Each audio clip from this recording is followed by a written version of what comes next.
Hello student, today I am going to start the remaining part of chemical reaction and equation. Displacement reaction. In this type of reaction in which one element replaces by other elements is called displacement reaction.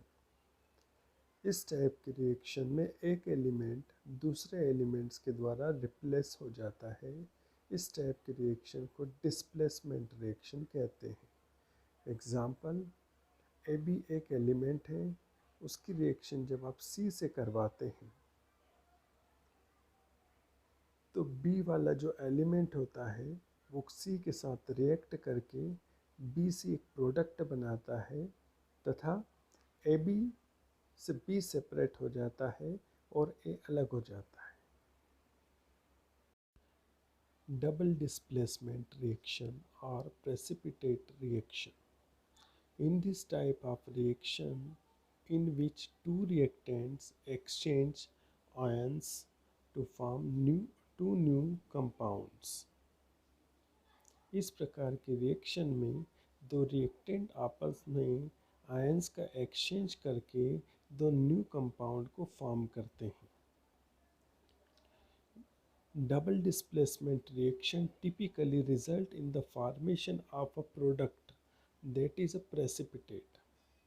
Double displacement reaction में जो एक product form होता है उसको precipitate कहते हैं।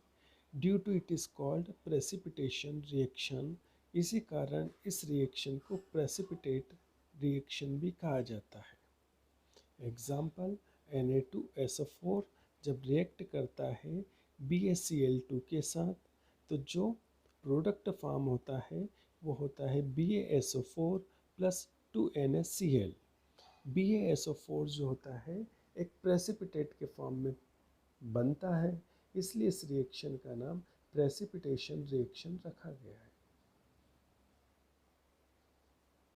Double displacement reaction और precipitate reaction. In this type of reaction in which two reactants exchange ions to form new compound. इस टाइप के रिएक्शन में दो रिएक्टेंट आपस में आयंस का एक्सचेंज करके दो नए कंपाउंड फॉर्म करते हैं।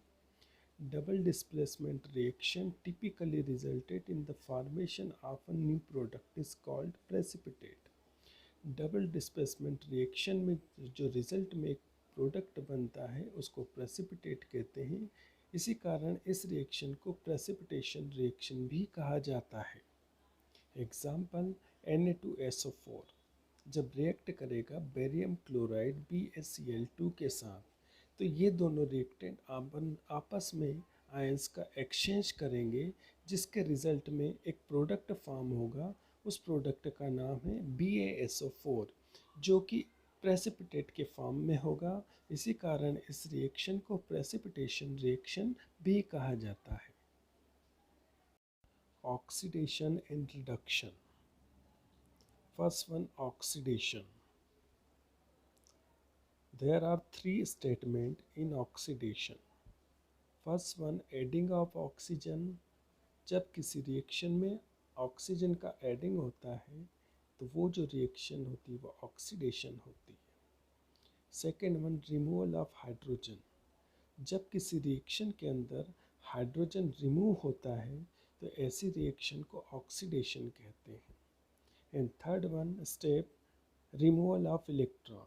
ऐसी केमिकल रिएक्शन जिसमें ना तो ऑक्सीजन का एडिंग हो रहा है ना ही हाइड्रोजन का रिमूवल होगा, उस कंडीशन में वहाँ पर केवल इलेक्ट्रॉन्स का रिमूवल होगा तो उस कंडीशन को ऑक्सीडेशन कहेंगे।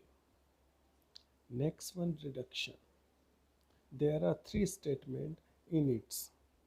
Adding of hydrogen.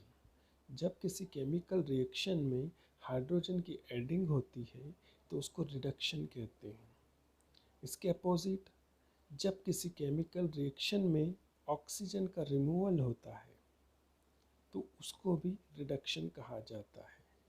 लेकिन ऐसी केमिकल रिएक्शन जिसमें ना तो हाइड्रोजन का एडिंग होता है न ही ऑक्सीजन का रिमूवल होता है, तो वहाँ केवल इलेक्ट्रॉन की कंडीशन देखी जाती है, just like gaining of electron. तो ऐसी केमिकल रिएक्शन जिसमें केवल इलेक्ट्रॉन का गेनिंग हो रहा है, तो उस केमिकल रिएक्शन को रिडक्शन रिएक्शन कहेंगे।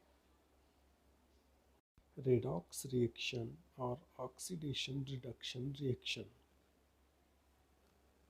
इस प्रकार की रिएक्शन में ऑक्सीडेशन तथा रिडक्शन की जो प्रोसेस है वो साइमल्टेनियसली होती है।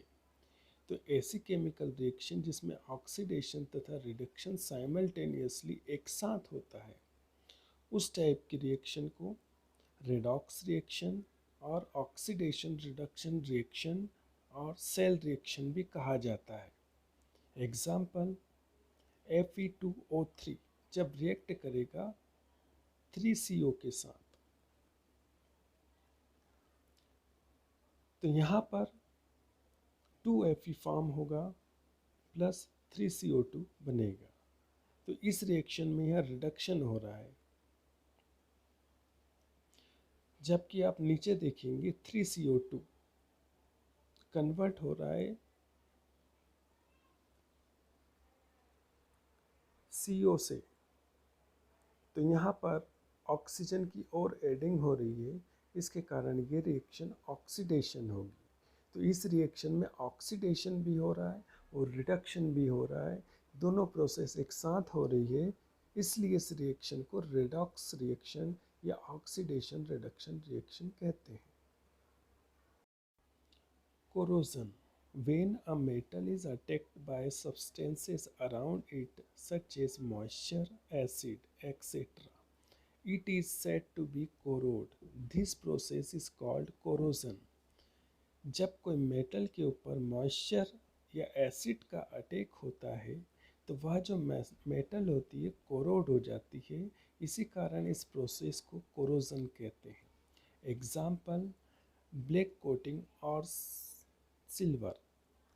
चांदी के ऊपर काले रंग की एक परत जम जाना, क्योंकि सिल्वर एयर से रिएक्ट करके ऑक्साइड में कन्वर्ट हो जाती है और ये ऑक्साइड चांदी के ऊपर ब्लैक लेयर के फॉर्म में अरेंज हो जाता है।